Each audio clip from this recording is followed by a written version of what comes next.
Le prophète, alayhi salatu wassalam, dans le hadith rapporté par Muslim, a dit « Et quiconque appelle à un égarement portera le même péché que ceux qui le suivent, sans que cela ne diminue quoi que ce soit de leur péché. » Parmi les péchés qui sont destructeurs pour le musulman, pour la musulmane, et qui sont des péchés qui vont continuer après la mort, il y a le fait de toucher à la croyance des gens, le fait de les faire douter d'Allah, du prophète alayhi salatu wassalam, des piliers de la foi, le fait de les sortir du tawhid au shirk, de les sortir du tawhid au kufr.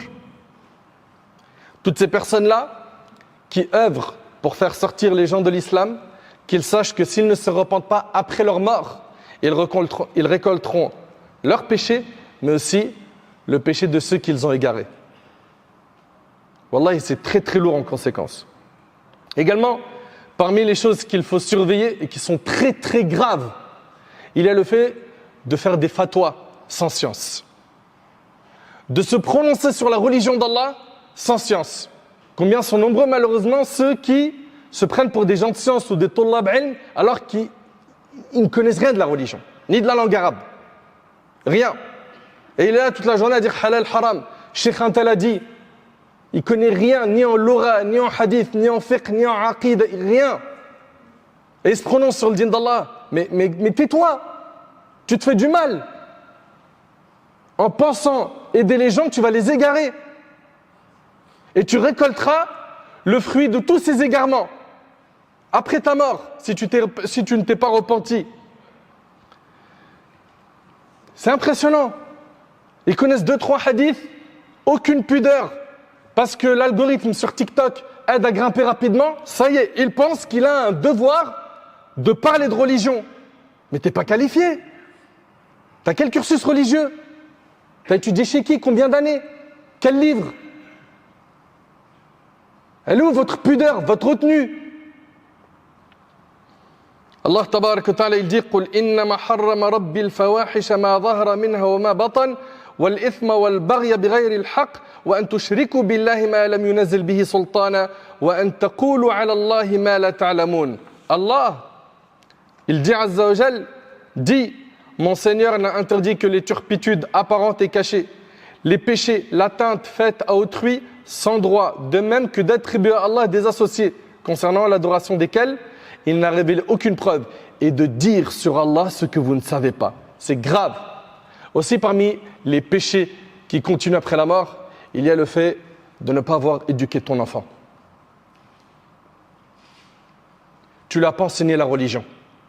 Tu ne lui as pas enseigné la salat. Tu lui as enseigné de mentir. Tu as enseigné à ton fils d'être malhonnête, de voler.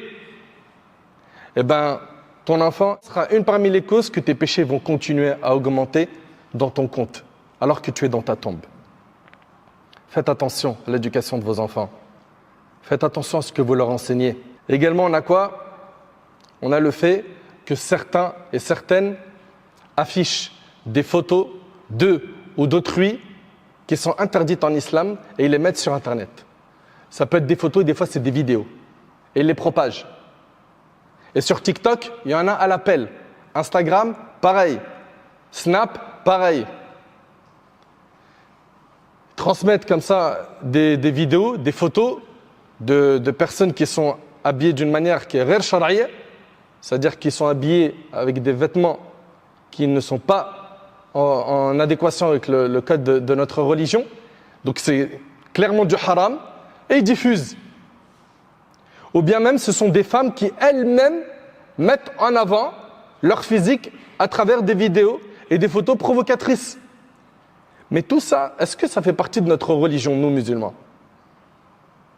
Si vous dites que ça n'en fait pas partie, mais est-ce que vous réalisez que ces vidéos que vous avez diffusées vous-même, les lives que vous faites pour faire monter des femmes qui sont mal habillées et parler de sexualité et parler de pornographie et parler de haram, et vous en avez fait même des armées aujourd'hui sur TikTok et ailleurs qui font tous la même chose aujourd'hui. Ils font des lives avec des personnes du sexe opposé que pour parler de sexe. Et pour montrer comment elle est habillée, montre-nous, lève-toi, montre-moi comment tu es habillé, etc. Mais est-ce que vous réalisez qu'après votre mort, si vous ne vous êtes pas repenti, tant que ces vidéos circulent sur le net, votre compte de péché augmente jour après jour dans votre tombe. Mais il faut être un malade, un fou, pour accepter que ce soit ça ton sort. Mais réfléchissez. Vos péchés ne vous suffisent pas pour vouloir ceux des autres. Mais pourquoi on ne vous voit pas aussi gourmand pour gagner des hasanats?